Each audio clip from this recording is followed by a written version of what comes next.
One. I've been chomping at the bit to get going here on this program. I don't think you'll be disappointed. First, some breaking news.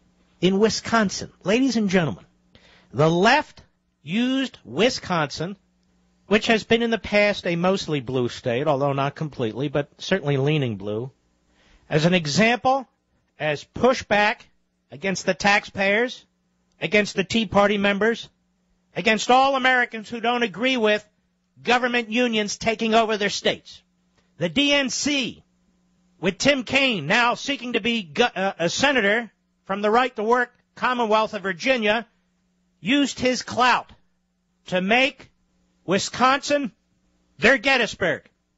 Unions, public and private, poured millions into the race for the justice there. It's a 4-3 court, typically, with the conservatives in the majority, to take down one of the justices the left-wing Chief Justice did not like, to put one of her proteges in there because the unions believed they could pay and buy a Supreme Court.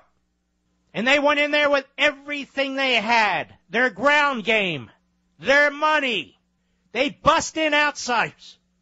We, on the other hand, regular Americans, the taxpayers who want nothing from government except what the state constitutions and the federal constitution provides, we don't seek to steal from our neighbors. We don't seek to use the law to plunder our communities. We organize too. And look how close this election is. And now I have some breaking news for you. Breaking as of literally 30 minutes ago. This from National Review Online, The Corner, Christian Schneider. He's a senior fellow with the Wisconsin Policy Research Institute, which is tracking all this in Wisconsin. After Tuesday night's Wisconsin Supreme Court election, a computer error in heavily Republican Waukesha County failed to send election results for the entire city of Brookfield to the Associated Press. The error revealed today would give incumbent Supreme Court Justice David Prosser a net 7,381 votes against his challenger, Attorney Joan Kloppenberg. Yesterday, Kloppenberg declared victory after the Associated Press reported she finished the election with a 200-vote lead out of nearly 1.5 million votes cast. Now, prior to the election, Waukesha County Clerk Kathy Nicholas was heavily criticized for her decision to keep the county results on an antiquated personal computer rather than upgrade to a new data system being utilized statewide. She cited security concerns for keeping the data herself, yet when she reported the data, it did not include the city of Brookfield, whose residents cast nearly 14,000 votes. Throughout the day today, official canvass numbers flipped the lead back and forth between Prosser and Kloppenberg. While many believed a recount was inevitable, the addition of the Brookfield votes for Prosser could push the justice's lead beyond the legal threshold that would trigger an automatic recount. So under state law, Kloppenberger could still ask for a recount up to 3 days after the official canvass, but would have to pay for it herself. Well, that's the latest news. Now, you NEA-type bosses out there, AFSCME, IU, My Union, AFTRA, all you pathetic thugs. What are you going to do if you lose? Now, but this is good news for we the regular people of this nation. I've said it before and I'll say it again. We are an army of tens of millions. When you, the Paul and Paulette Reveres, get the message out, speak to your family members, your coworkers, your neighbors, your friends, they can't beat us. Now, we'll see how this goes. This could change yet again, particularly with those massive thumbs and fingers of the broken nose crowd involved in ballot counting. That said, you just heard the breaking news. We'll see if it holds up. So I wanted you to know. Oh, yes, Wisconsin is a battle over liberty. We are all Wisconsinites right now. And these battles, as they go on throughout the country, we will count ourselves among our fellow citizens where they need our support, as in Arizona on illegal immigration, as in Virginia and the other states battling Obamacare. We're all in this together. And you don't even have to send us membership fees, which we use then for political purposes. We're in this together because we're American citizens who want to save this society, not because we want to rip off somebody else and use the law against our neighbors.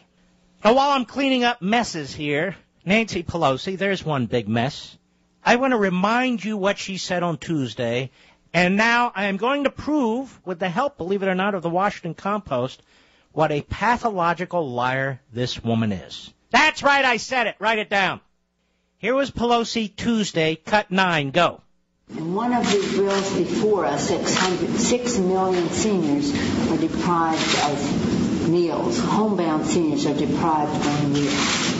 People ask us to find our common ground, the middle ground. Is middle ground 3 million seniors not receiving meals? I don't think so. We've got to take this conversation from a debate about numbers and dollar figures and finding middle ground there to the higher ground of national values. I don't think the American people want any one of those 6 million people to lose their meals. Now, that's pretty scary stuff, particularly if you're a senior who receives one of those meals. Surely this woman isn't so wicked and diabolical as to purposely scare the hell of some senior citizen who can't even afford their own meals. Surely this woman, with her 10-millimeter white pearl Mika Moko necklace, with her $15,000 stretch job on her face, with her non-union winery in California, surely this woman would not lower herself so low into the bottom of the gutter where the sewer rats roam to lie to the poorest of the poor, the senior citizen who can't even afford a meal. Surely she wouldn't do this, would she? Oh, my. Well, look at this. The Washington Compost, Glenn Kessler, whoever he is.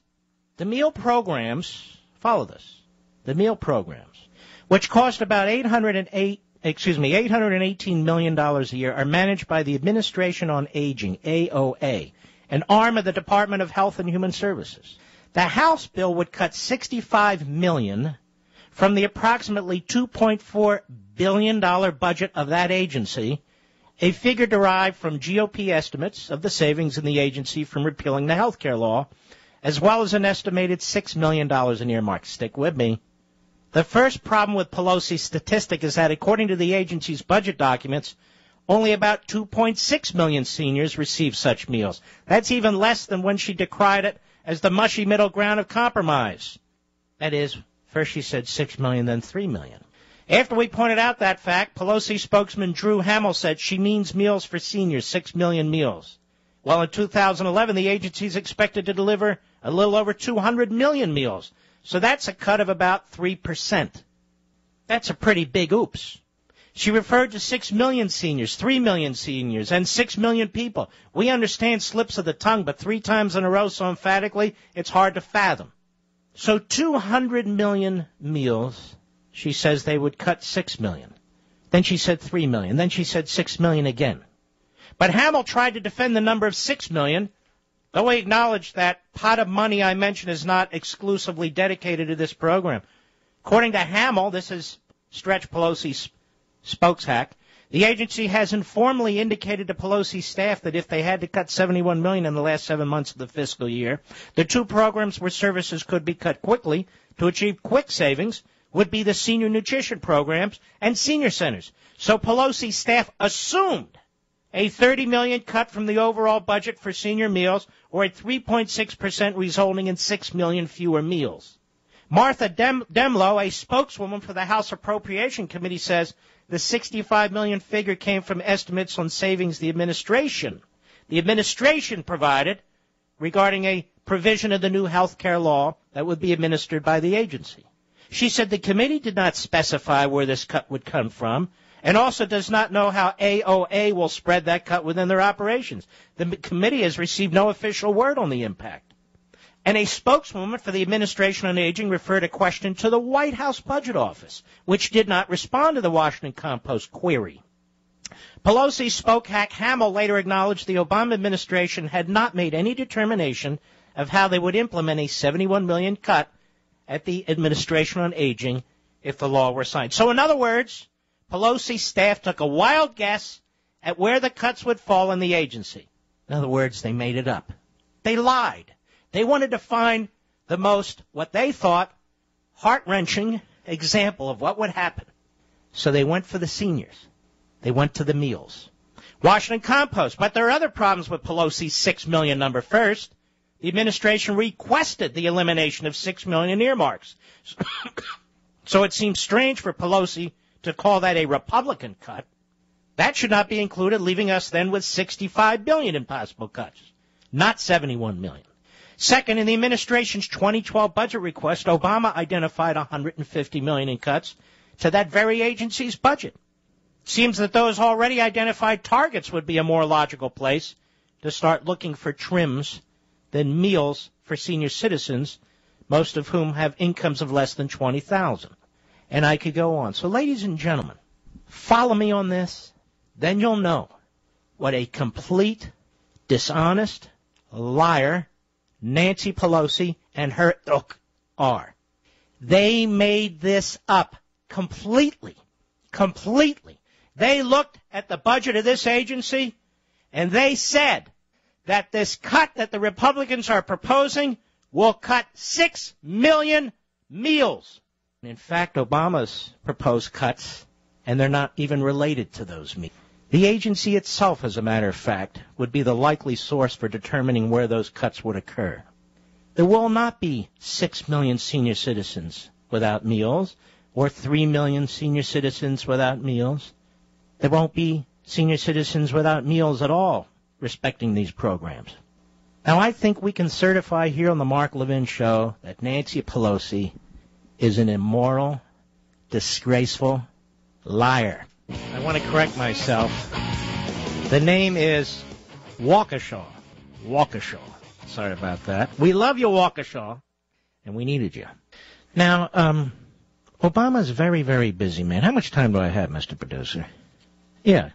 Oh, seconds? Okay. When we come back, I'm going to tell you the truth about what happens when and if the government shuts down. And I'm also going to tell you that today the House of Representatives, mostly the Republicans, voted for a one more week extension with $12 billion in cuts, which I support. And in addition to that, full funding for the United States military till the end of the year. The vast majority of Democrats in the House voted against it. Harry Reid in the Senate says he will oppose it. The President of the United States says he will not be distracted, so he would veto it. Let me be as clear as I know how. The Republicans proposed $12 billion more in cuts for 1 week. That's good. And full funding for the United States Armed Forces for the rest of the year. And the Democrats opposed it in the House. They intend to oppose it in the Senate. And Obama says he will veto it. So, ladies and gentlemen in the military, families out there with family members in the United States military, I want you to understand this as best as you possibly can and make it as clear as I possibly can. The Obama administration wants to treat you like welfare recipient and use you against the Republicans. We'll be right back.